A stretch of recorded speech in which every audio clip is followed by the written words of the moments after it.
the particular language of Section 83A, if in connection with the performance of services, property is transferred, it doesn't say the whole thing's gross income. It says the excess over the amount paid is gross income. Well, what's the amount paid? Regulation defines the amount paid as the value of any money or property paid.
Property 83 applies to. It applies to my compensation. So any money or property that I paid for my compensation is an amount paid, and only the excess over that amount is gross income, not the whole thing. Well, how come my amount paid is being included in gross income? Because they're violating Section 83. The term any, I've got 5 Supreme Court cases right up through 2005, I think, that say the term any is all-inclusive, unless the law says any, and then later on says, oh, except this or that. The law has to make the exclusion. But if the law says any and doesn't thereafter make an exclusion of something from any, like any property, any person, any law enforcement officer, any, the term any means everything of that.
Definition of amount paid is the value of any money or property. I paid 40 hours worth of labor for that paycheck. And they say, so? Well, how did Section 83 operate in your conclusion? I owe a tax on my paycheck. All I received was the value of the property that I paid for my paycheck. And this one says only the excess over the amount paid is gross income. Where's the excess? They'll penalize you for asking. You get nowhere. They'll issue a notice of deficiency. Here you go to tax court, complain to them. They'll penalize you thousands of dollars. 3 appeals all the way to the Supreme Court in 2018. You can't have it. What would be an excess over the amount paid? Well, the fair market value of property, because only the excess over the value of the property is gross income. How do you determine fair market value? 1973, U.S. versus Cartwright, Supreme Court, of course. Black's Law Dictionary, 6th edition, page 109. Arm's length transaction.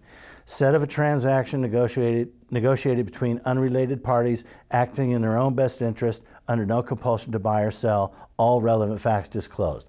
That's me and my employer.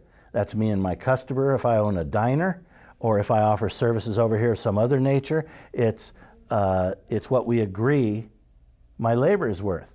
That is the determination of a fair market value of property. What would be in excess? Something outside of my contract. So my contract value is what an unrelated party is willing to pay me. My contract value is the fair market value. Hey Dave, you sold more vacuum cleaners than anyone else in the company last quarter. We're all very impressed. Here's a $4,000 bonus. If I didn't contract with them and compete with myself or others to get that bonus, if there was no mention of that, and I've been working and I sold vacuum cleaners, and at a certain point they said, you're doing really good, here's a bonus. That's over and above my contract value, isn't it? That would be gross income, as far as I'm concerned. But not a tip. A tip to a waitress or employee, or bartender, to ensure promptness. So I got a contract with this hotel that has a bar, and I buy a drink. Great, the hotel has just satisfied its contract with me. I paid money, they gave me a product. To ensure promptness, TIP. Promptness comes from my bartender. Doesn't come from the hotel. So a tip is a payment. It's cost. It goes to my bartender for the extra effort. That's labor. And so he paid me the labor and I paid him. So it's still within the fair market value of your services.